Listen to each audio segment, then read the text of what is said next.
Hello, my name is Jim Currie. And I'm Jane Fullerton. We're volunteer directors of Aberdeen Community Energy, who runs the Donside Community Hydro. Today we're going to take you on a virtual tour of the site, let you know a little about the history of the project and how it came to be here. And we're going to start with details on how to get here, so you can visit yourself one day. Firstly, head down St Marker Drive and turn left. Or alternately, if you're coming from King Street, you'll turn right here and head up Taylor Avenue. The University Zoology building on your right will tell you that you've found the right place. Carry on up this road for a couple of minutes.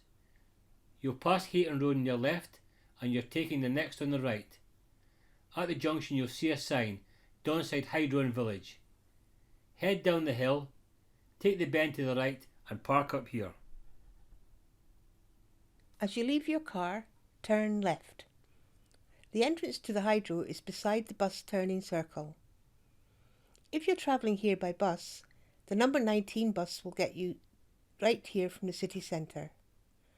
After coming down the hill, it turns here at the circle and drops you off at the stop just there.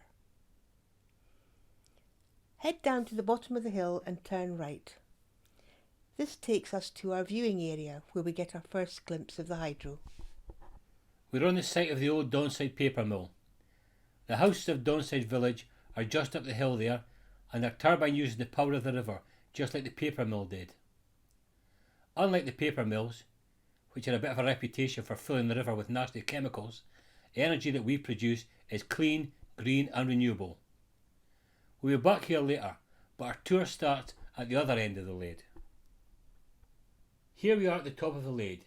Just as another pointer to our location, over here is the Diamond Bridge. If you stop about halfway across the bridge, you can look directly down the Lade towards the turbine house. At this point, we're at a bend in the river, and our Lade effectively cuts the corner and takes the most direct route for the water to flow. People often ask us how we managed to construct the hydro in water. We didn't. The whole build was done on dry land, and then we let the water in. Down at the bottom end of the Lade, we built a temporary dam which stopped the water flowing back in. And at the top end here, we dug out the Lade, but left the last part intact until we were ready for it. This is what our builders refer to as the knock-through. When we were ready, the final piece of the earth was dug out and the water flowed into the Lade. It was quite a moving experience to watch the course of a river being changed before your eyes. As we head back down to the turbine house, let me tell you a little about the history to our project. The initial idea came from Tenants First Housing Association, who planned the houses at Donside Village. The idea was to have 3 turbines across the river, which would provide power for the village.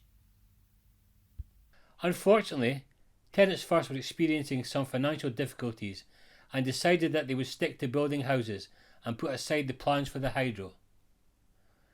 Just at this time, some of us who were moving into the village were disappointed to discover the plans had been shelved and decided that we would pick up the project ourselves. We were led by another of our directors, Sinclair Lang. Although others were supportive of the project, it was Sinclair who provided the vision of how we could actually do it. Yes, all we had to do was raise £1.2 million. And that's exactly what we did. The project did have to change a little from the one outlined by Tenants First.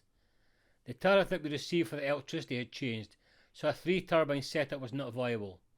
So we went with a single turbine. Also, the infrastructure that would allow the electricity to be fed directly to the village had not been built, so instead the electricity that we generate feeds into the national grid. The money raised is first used to repay our investors, and the surplus is used for community projects. The electricity that we produce would power the equivalent of 130 homes. If you have a green energy tariff with your electricity provider, then you might well be using some of ours. Here we are at Hydro Hill. The hill is completely man-made. As we excavated the Lade, we discovered that the opposite of a big hole is a big hill. The earth that we dug up was placed here and shaped into a hill that people can walk over and survey the area. This involved finding out more about types of grass than I thought I would ever need to know. We needed a combination of grass seed that would grow quickly to give us grass coverage, but also grass with strong root systems to stabilise the hill. We have also planted hundreds of trees which will tower over the area long after we are gone.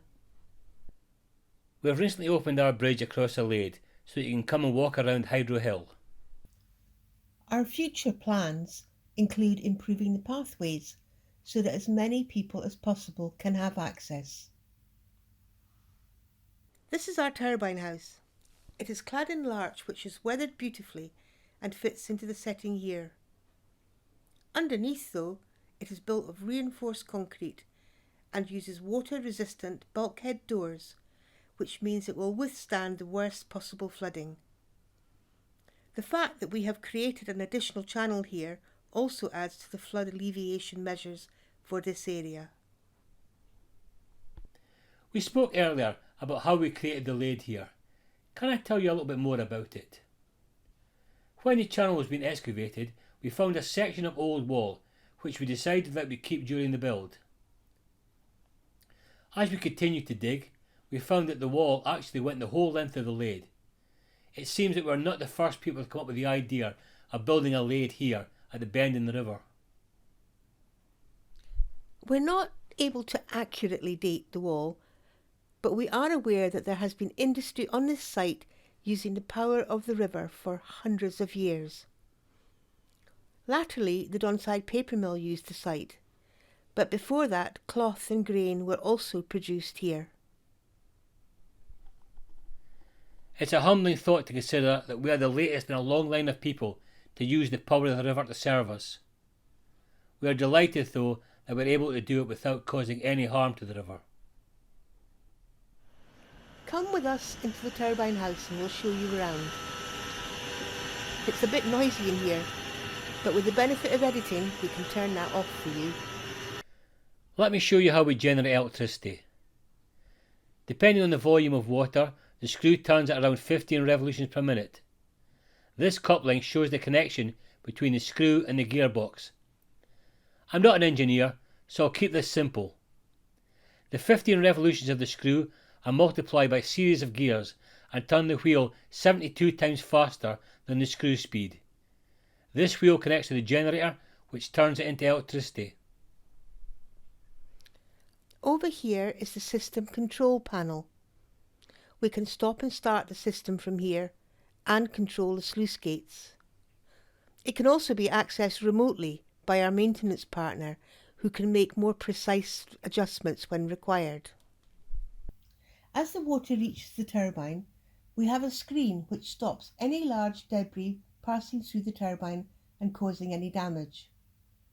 We have a team of volunteers who regularly clean the screen to ensure that the water continues to flow and maximise our output. This can at times be a big job, with whole trees gathered at the screen. In autumn, in particular, falling leaves mean that our volunteers can be here working several times each day. As you can see today, though, there was very little gathered, and my efforts here are just to show you how it's usually done. Any small pieces that I have gathered can simply be pushed through the screen. Larger pieces can be pulled out or sent through the bywash screen at the side. The screen is officially known as an otter screen, as the gaps in it are designed to prevent otters from making their way through the turbine. Anything smaller than an otter can pass through the screen, through the turbine and safely out the other side. The otters in the area often visit our Lade, and our CCTV has picked up footage of the screen doing its job. A curious otter approached the screen, had a look, and then jumped over the side wall to rejoin the river. Our turbine is known as an Archimedes screw. Archimedes discovered that the motion of a screw could be used to raise water from a lower level to a higher point. Our turbine uses the opposite principle, that the water falling over a screw will cause it to turn. What this means is that from the starting point of the lade until the end, the river falls by 2 metres. Normally that fall would take place gradually along the length of the river as it wends its way. The lade that we've constructed means that up to the turbine the level is maintained, and that 2 metre fall takes place only at one point, giving us the fall of water which turns the turbine. Just before we leave, can I show you our trophy cabinet? We've been fortunate enough to have our efforts acknowledged by a number of different organisations. Well, that's our tour almost over. Having begun at the top of the lade, we end here, as the water that we have used to generate the electricity returns to the River Don. The generation doesn't consume any water, it's just borrowed and makes its way onto the sea. Our motivation in building the hydro was to generate energy in a way that wasn't harmful to our planet. Protection and enhancement of the planet has always been at the forefront of what we do.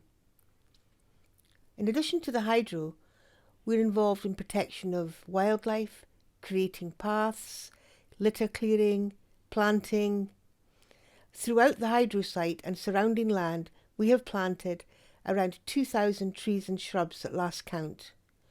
We also have volunteers who are trained in the management of invasive, non-native plant species. Delivering tours and seminars to schools and universities is another important aspect of the work that we do. Over the years, we have been involved in sharing our work with various organisations, including companies and foreign governments considering similar projects.